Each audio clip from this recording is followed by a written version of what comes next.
Welcome to Weirdly Cozy, where the history of horses is just a wink away. Fun fact about me, I can't wink at all, unless you count both eyes blinking at the same time, a double wink, in which case I am the best winker in the world. But you're here for horse history, not my shortcomings. Wink, wink. So sit back, relax, and with a wandering mind and a few sprinkles of sand, some sleep. And if you're not into sleeping, drink something caffeinated like Slurb while you go into a deep state of focus, productivity, and pure vibrational harmony. And now we begin. Chapter 1, From Tiny Toes to Hoof Hotties, 55 million years ago. Before horses galloped into cowboy movies, medieval jousts, and suburban yoga calendars, they were humble forest dwellers named Eohippus, Latin for dawn horse, but more accurately translated as nervous leaf nibbler on stilts.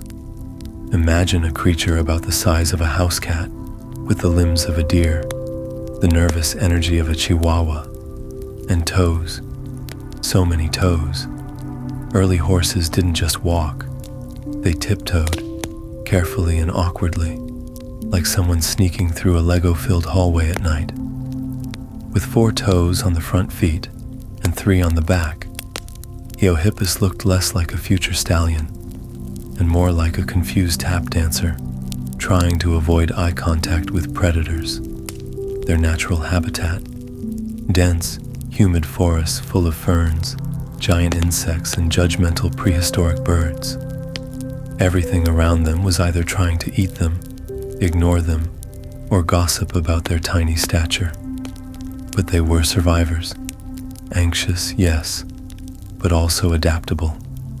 Like that one friend who panics at group texts but knows how to patch a tent in the rain. Eohippus wasn't glamorous, but it had what we now call potential. Sure, it couldn't neigh yet. Its vocal cords were more squeak than thunder, and it certainly wasn't galloping majestically across the plains. But it had eyes, ears, a cute snout, and a strong will to avoid being lunch. That counts for something. These tiny proto-horses mostly ate soft leaves and shrubs, delicately selected like salad enthusiasts at a gourmet buffet. They weren't into drama, loud noises, or confrontation. Their primary hobbies included hiding, munching, and spiraling emotionally when it rained too hard. And while their brains were small, their dreams were big. Probably, deep down, in the soft mush of their prehistoric minds, maybe they dreamed of a better world, one where they could stand tall, run fast, and one day, poop in front of royalty without shame. It's worth noting that Eohippus lived during a time when mammals were still figuring things out. Nothing had quite evolved confidence yet. It was a trial period for legs, tails, and general dignity. But these early horses didn't let that stop them. They tiptoed on, generation after generation, through jungles, across swamps, narrowly avoiding extinction by being just small and unimportant enough not to get noticed.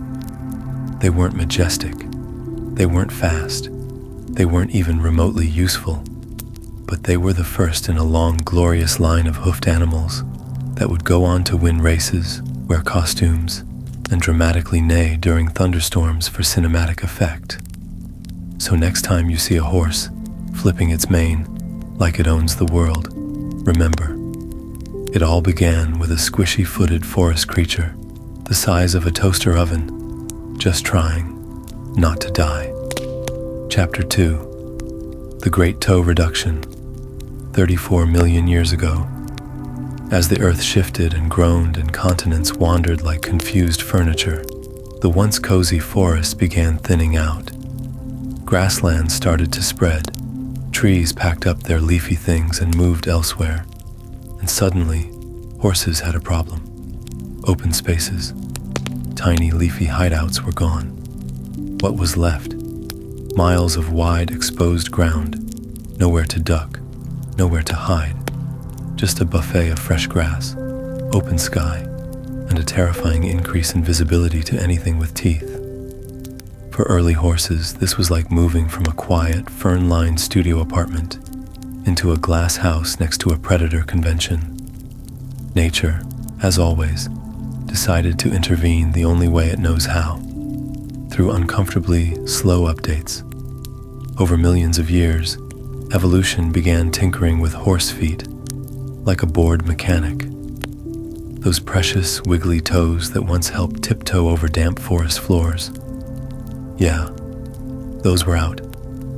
What the horse needed now was speed. And so, one by one, the toes began to disappear. Not all at once. That would be too convenient. No, they shrank gradually, like unpaid interns fading from the office staff photo. By the time Eohippus came along, roughly 30 million years ago, horses had lost a couple of toes and gained a lot of awkward energy. Their middle toe was getting beefier, while the outer toes shriveled like abandoned grapes. Not quite hooves yet, but getting there. Eventually, the side toes would become little nubs called splint bones, tiny reminders of their wiggly-footed past. Today, those bones are still in horse legs, like the evolutionary version of wisdom teeth. Unnecessary, mildly confusing, and occasionally problematic. With their sleeker, single-toed feet, aka hooves, these new horses could run faster across the plains.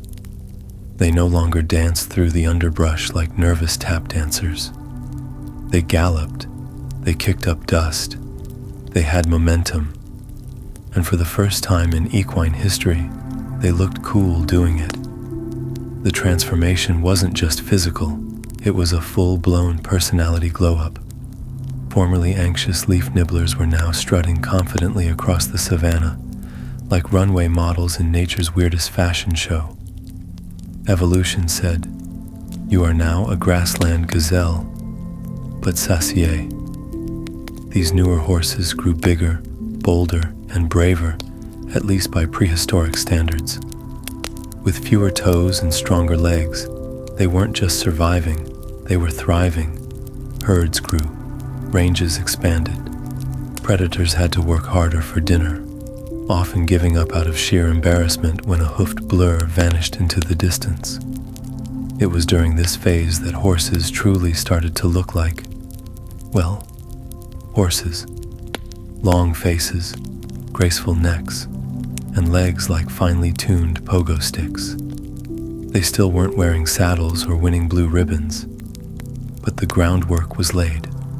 Literally, they had hooves now, and hooves meant business. Of course, not every horse was thrilled about toe loss. Somewhere, deep in the horse subconscious, a voice probably still cried out, "I miss my weird little toe friends."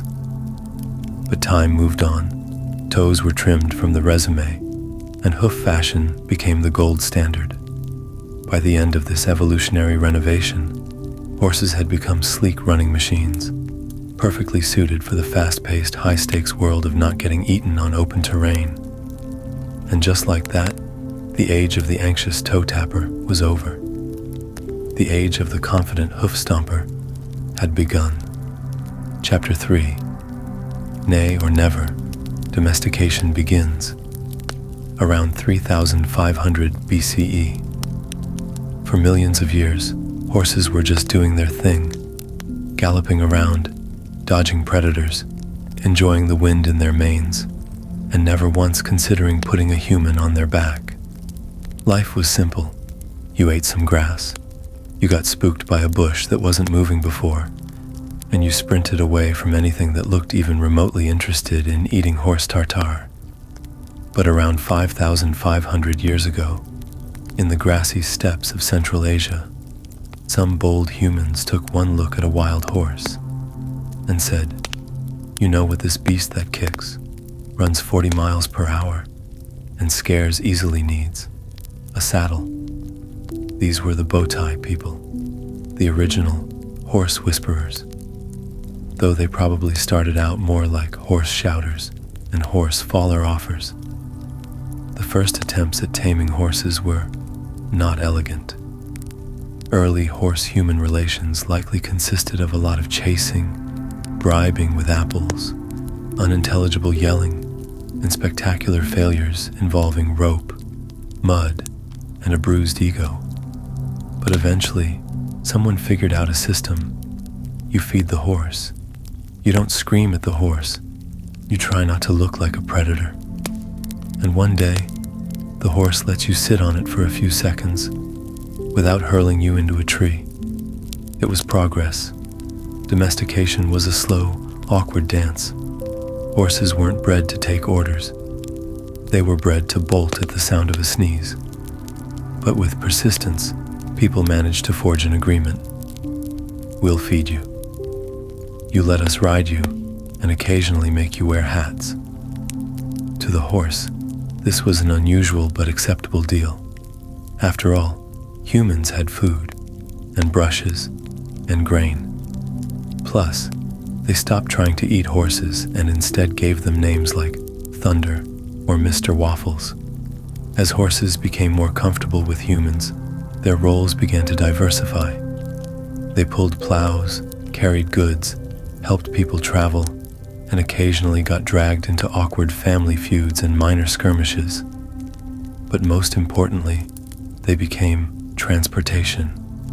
They were faster than walking, more reliable than donkeys, and far better at pretending they didn't hear commands they didn't like.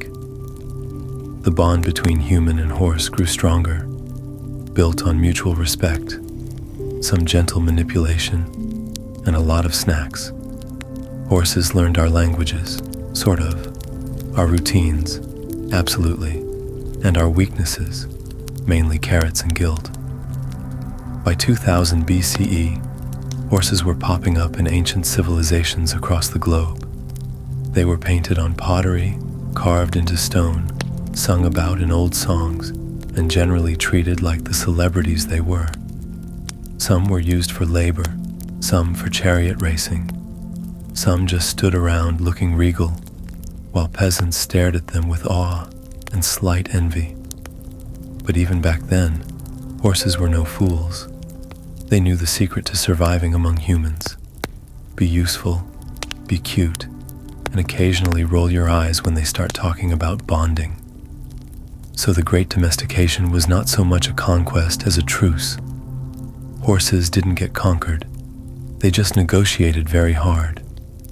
And somewhere in the Kazakh grasslands, the very first domesticated horse probably stood up, blinked at its rider, and sighed internally.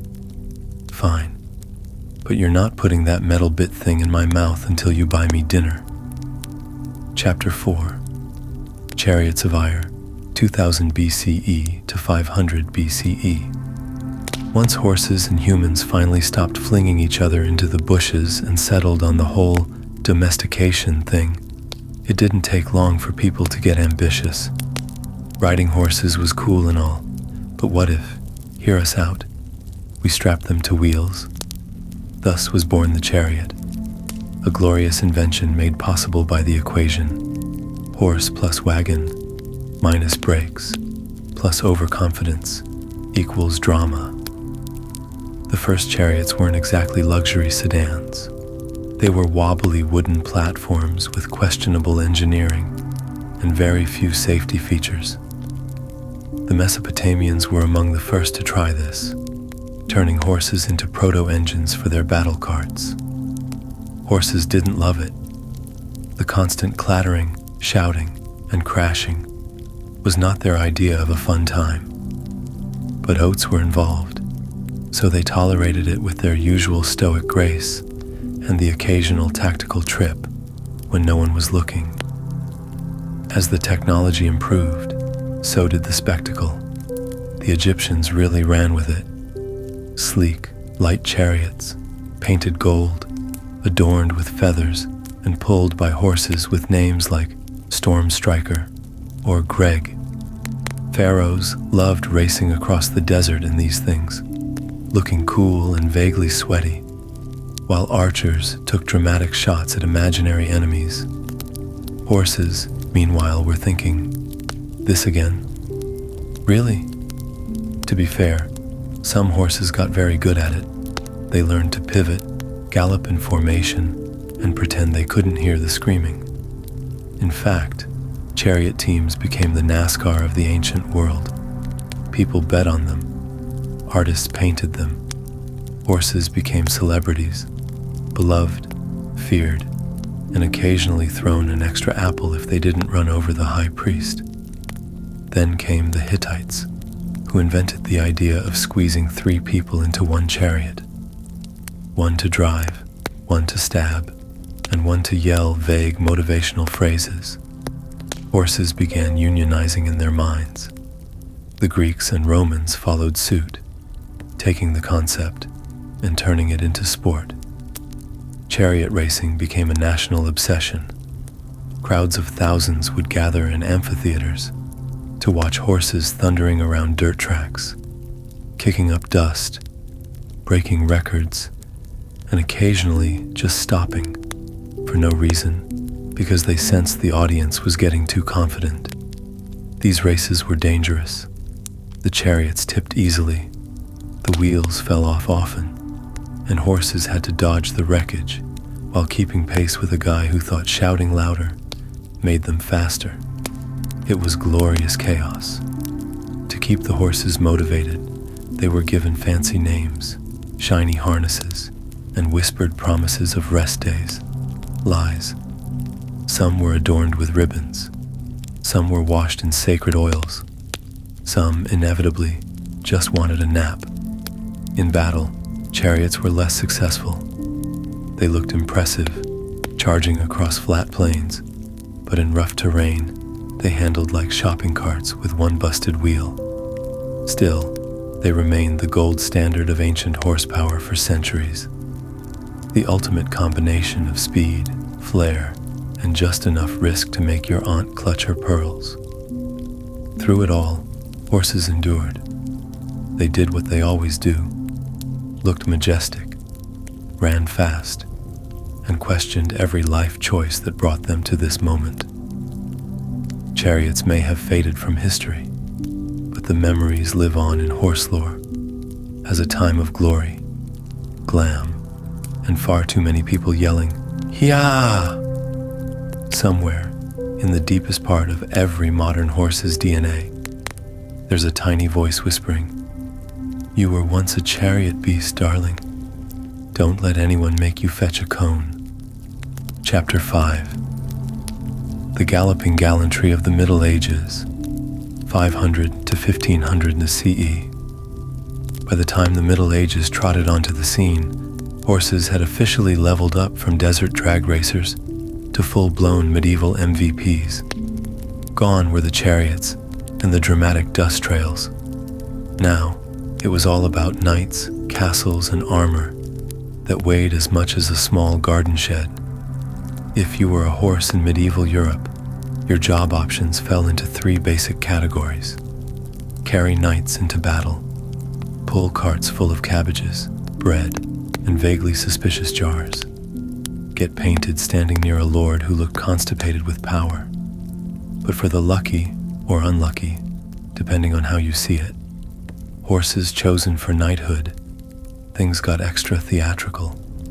These were the destriers, the war horses, big, bold, and often mistaken for small bears with hooves.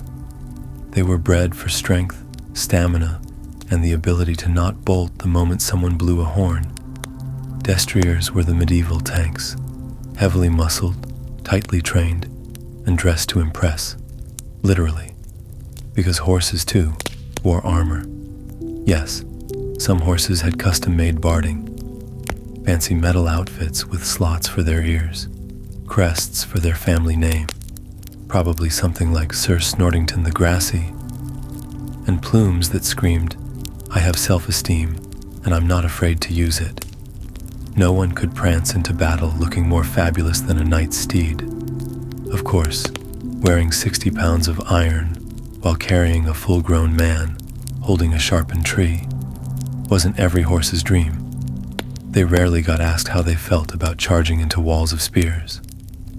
Spoiler, they were not thrilled, but they went anyway, because that's what noble steeds do. They show up, they charge forward, and they judge you silently when you fall off during the joust. Speaking of jousting, oh yes, let's talk about jousting. The world's most polite way to knock someone's teeth out using physics and poor decisions. Horses played a huge role in these tournaments, trotting gracefully toward a collision while their riders shouted, "For honor!" And the horse quietly thought, "For hay, Greg. I'm doing this for hay." Off the battlefield, horses had other duties. They pulled carts filled with ale and gossip. They carried lords and ladies through muddy villages while ignoring chickens. Some even lived in castles, which sounds romantic until you realize there was no indoor plumbing and everything smelled like soup. And still, horses were admired. They were symbols of strength, nobility, and dramatic hair. Kings prized them. Peasants dreamed of them. Artists painted them standing stoically next to nobles, or galloping into battle with flowing manes and majestic glances that said, "I don't know what's happening, but I look good doing it." Even religious folks got in on the equine admiration. Horses were mentioned in tales of saints, visions, and apocalyptic dreams. They were considered gifts from God, mostly because anything that could run 30 miles an hour while wearing a helmet had to be divine. But not all horses were war machines or noble companions. Some had quieter lives, living in the countryside, helping with farming, pulling wagons, and gossiping with goats. These were the everyday horses, unsung heroes of the medieval economy. Without them, there would have been no bread, no ale, and no one to dramatically neigh at 3 a.m. during a thunderstorm. So whether they were charging across battlefields or just ferrying barley from one smelly village to another, medieval horses played their part with grace, grit, and occasional side-eye. And deep down, behind the armor and the snorting, every destrier knew the truth. They were the main character. Everyone else? Supporting cast. Chapter 6. Renaissance Revelry and the Invention of Horse Ballet, 1500s to 1700s. After centuries of galloping through battlefields, hauling knights, and pretending to enjoy jousting, horses entered the Renaissance with a collective sigh of relief and a toss of the mane. The fighting had quieted down. The swords were being replaced by violins, and people finally had time to ask, what if horses danced? Welcome to the Renaissance, an era of ruffled collars, dramatic paintings, philosophical debates, and horses being trained to perform pirouettes. As Europe got artsy and philosophical, humans decided horses could also be elegant. No longer just tools of war or transportation, horses became status symbols. If you were rich and cultured, you owned a horse. But not just any horse. A well-groomed, classically trained horse, with perfect posture and a flair for the dramatic. This is when dressage emerged, originally developed as a way to train horses for military obedience. Turn here, stop there, don't freak out when someone yells. Dressage quickly became the equestrian equivalent of figure skating. Horses learned to prance in precise patterns, sidestep like ballroom dancers, and even perform movements with names like piaffe, passage, and the capriole, which is basically a horse jump kick that says, "Look at me, I'm fabulous." Imagine a horse, mid-air, gracefully kicking both back legs like it's trying to shake off bad energy. That's dressage, and it's glorious. Of course, behind all this equine elegance was a lot of intense training. Riders in feathered hats would spend hours teaching their horses to respond to the tiniest movements. A slight shift in weight, a twitch of the reins, a whispered command, and the horse would glide sideways like a furry ballerina, trying not to knock over a candelabra. The horses, to their credit, handled it with grace. They wore embroidered saddle blankets. They had their manes braided. They stood motionless for portraits like stoic celebrities attending an awards show. Deep down, they probably thought, if I have to tiptoe in a circle for another lute recital, I swear I'm eating someone's hat. Meanwhile, artists couldn't get enough of horses. Painters like Leonardo da Vinci and Albrecht Dürer studied their muscles and proportions, sketching endless horsey figures that somehow always looked like they were contemplating the meaning of hay. Kings and queens proudly posed with their favorite steeds. A good horse was not just a pet, it was a reflection of your soul, your power, and how dramatic you could look on a foggy morning. During this time, royal stables became more extravagant than most people's homes. Velvet-lined stalls, gold-plated feed buckets, probably unnecessary, and more grooming tools than a modern hair salon. These horses didn't just live, they thrived. Nobles would walk into the stables just to nod at their horses and say, "Yes, that is a very good horse."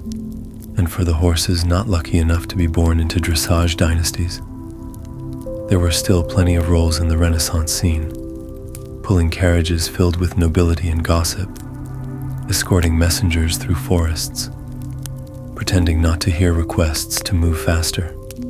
All classic Renaissance horse behavior.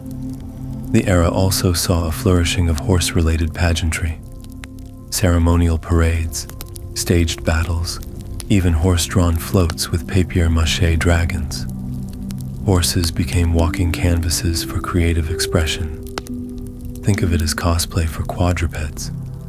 But through all the frills and fanfare, the horses remained horses, intelligent, stubborn, graceful, occasionally flatulent, navigating a human world obsessed with style, status, and the illusion of control. The Renaissance was a time when humanity said, "Let's celebrate beauty and reason." Horses responded by learning how to moonwalk in slow motion while wearing tassels. So yes, in the age of enlightenment, horses truly came into their own, no longer just the engine of history, but the performance artists of it. Chapter 7: Steam versus Steed, the Industrial Identity Crisis, 17th to 19th centuries.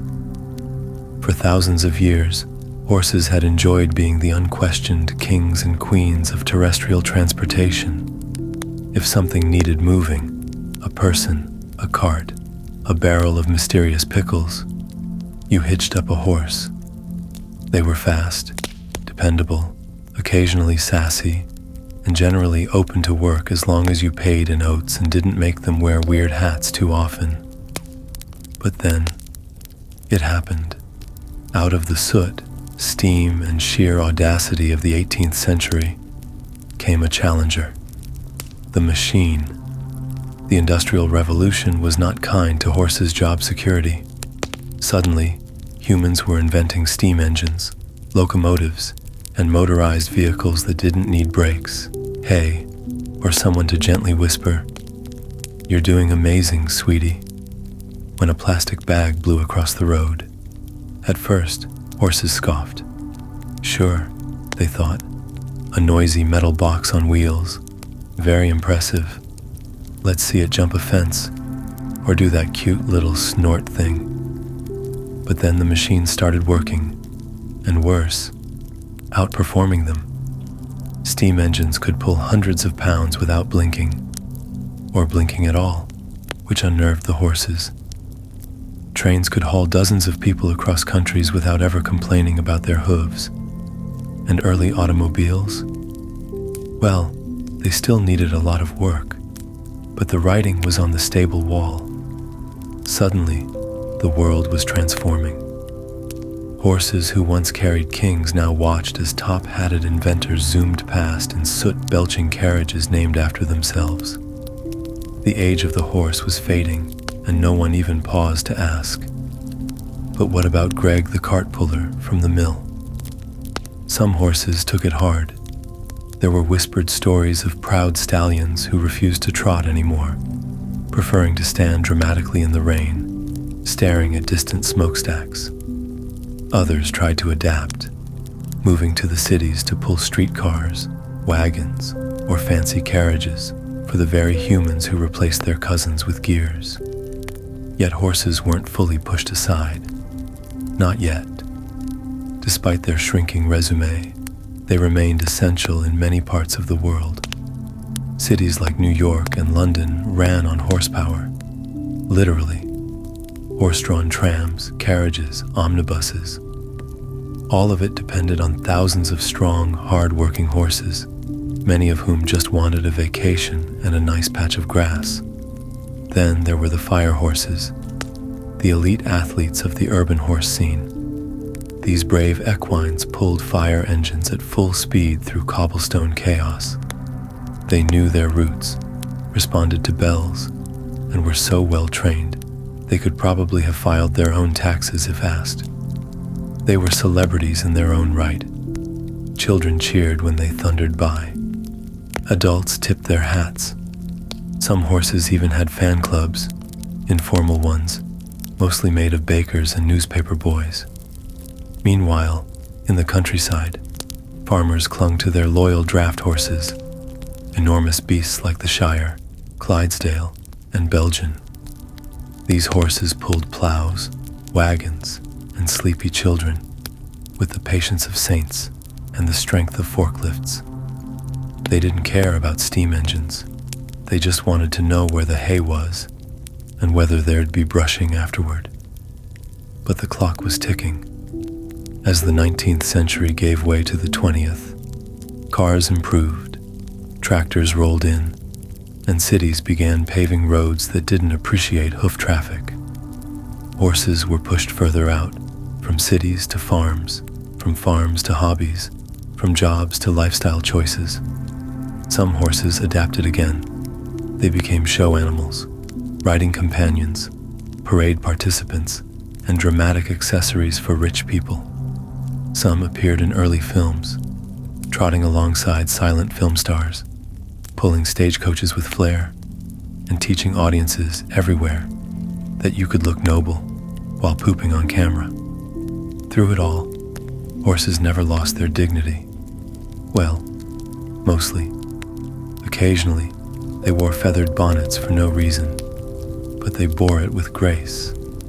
And so, while the age of steam may have brought about a horsey identity crisis, it didn't erase them. It just changed their role. They went from being everywhere to being special. And if you ask any horse today what they think of trains or cars, they'll probably just blink, fart, and go back to chewing, which is basically their way of saying, "You can have your engines. I'm still majestic, Greg." Chapter 8, Suburbia and the Rise of the Recreational Horse, 1900s to present. By the time the 20th century hit full stride, horses had retired from their long-standing careers as battlefield heroes, agricultural engines, and urban Uber drivers. The machines had officially taken over.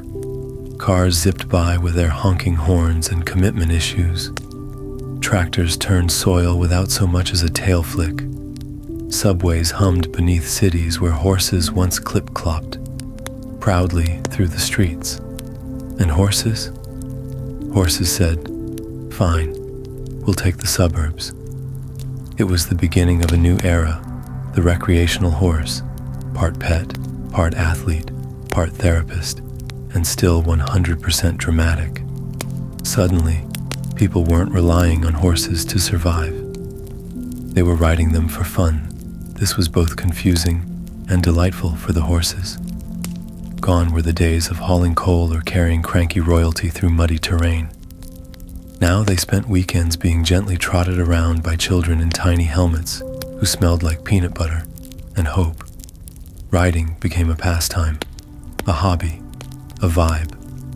Some horses found themselves at country clubs for equines, aka stables, with yoga class names like Whispering Pines or Serenity Ranch. Here, horses spent their days getting groomed, fed by hand, and occasionally asked to step over poles while someone shouted, "Good boy," with tears in their eyes. Others became professionals in their own right, show jumpers, barrel racers, dressage stars, and rodeo celebrities.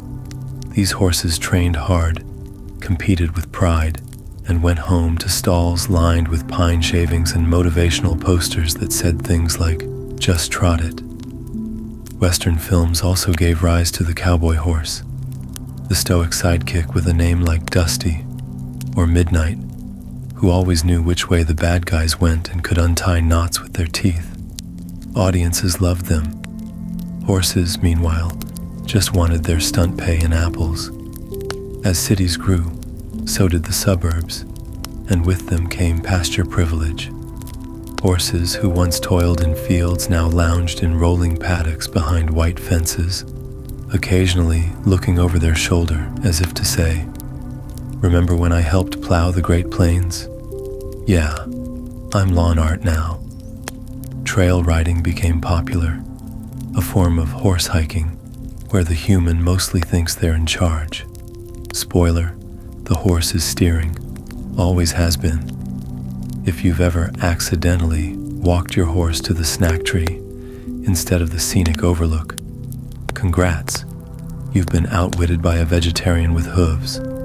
And let's not forget the therapy horse, a noble role that emerged as people realized horses are deeply intuitive, emotionally intelligent, and excellent at standing quietly while humans cry near their noses.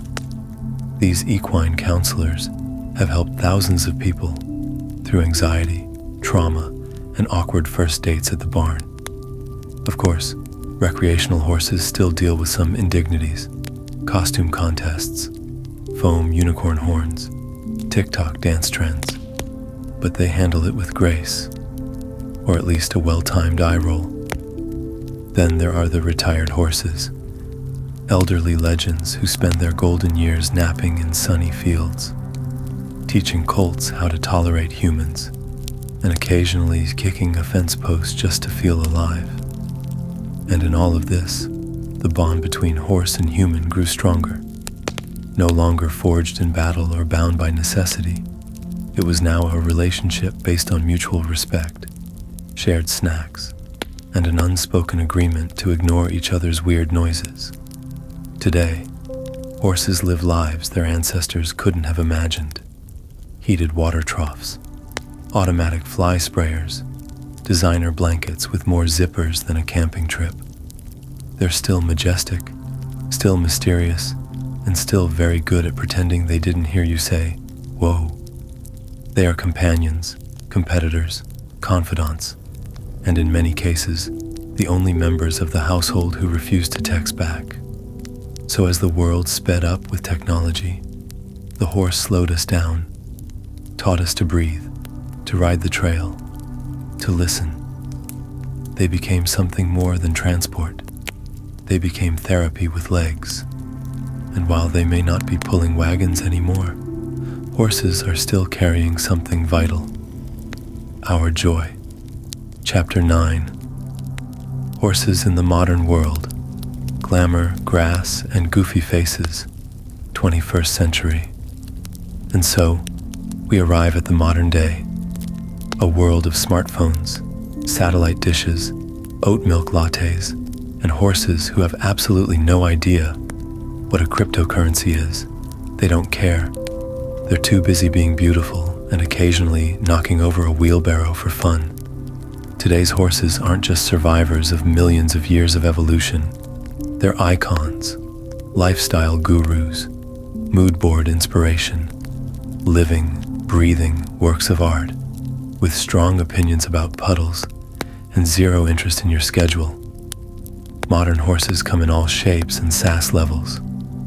Some are professional athletes, competing in Olympic dressage, show jumping, and cross-country events. These horses train like elite gymnasts, wear custom saddles, and have fans who cry when they do that elegant sideways trot thing. They are the Beyoncé-level celebrities of the horse world, complete with braided manes and professional massage therapists. Others are therapy animals, working in hospitals, mental health centers, and barn-based counseling programs. They listen quietly. They offer soft eyes. They exhale deeply when you need it most. And they never ask questions about your Spotify playlist choices. Truly, they are saints with hooves. Then there are the trail horses, wise elders of the horse community who've seen it all. Fallen pine cones, rogue chipmunks, and humans trying to mount from the wrong side. These horses plod along safely and calmly, even when their rider is convinced that Leaf was a mountain lion. Miniature horses? Oh yes, they're thriving too. Some live as indoor pets. Some wear sneakers. One has a passport and has flown on airplanes. They are living proof that good things come in tiny, fuzzy, slightly round packages. Horses now star in social media posts with millions of views. They wear flower crowns. They pose dramatically in fields at golden hour. Some have TikTok accounts and fan clubs, while others simply go viral for making the same grumpy face every day at breakfast. And of course, some horses just retire. They spend their days in rolling pastures, eating hay, swatting flies with their tails, and occasionally chasing nothing, just to remind everyone that, yes, they still got it. Humans continue to find endless joy in them. We still write books about horses, make movies about horses, and dream about horses standing majestically on hills for no reason. Equine fashion exists. So do horse-themed birthday parties. There's even an entire industry dedicated to tiny horse Halloween costumes. Yes, you read that correctly. But what makes horses truly magical in the modern world is their timelessness. In a noisy, screen-lit society that moves faster than a spooked colt, horses remain grounded. Literally. They stomp the earth. They breathe deeply. They invite us to slow down, to pay attention, to stand still next to something alive and silent and funny shaped. A modern horse may never pull a plow or race a chariot, but it might teach a child confidence, make an anxious person laugh, or simply stand quietly while the wind plays with its mane. And when you look into a horse's eyes today, whether it's in a dusty arena, a green pasture, or through your phone screen, you're seeing the legacy of millions of years of survival, reinvention, and pure, stubborn brilliance. Because in the end, horses didn't just adapt to history. They galloped through it, tossed their heads, and asked for more snacks. And they'll keep doing it, with elegance, with attitude, with grass hanging out of their mouth like it's a fashion statement. The end. And if you made it this far, and you're still awake, I guess you chose the caffeinated route. Bravo. I drank some Slurb myself too. Like and subscribe and have a cozy day.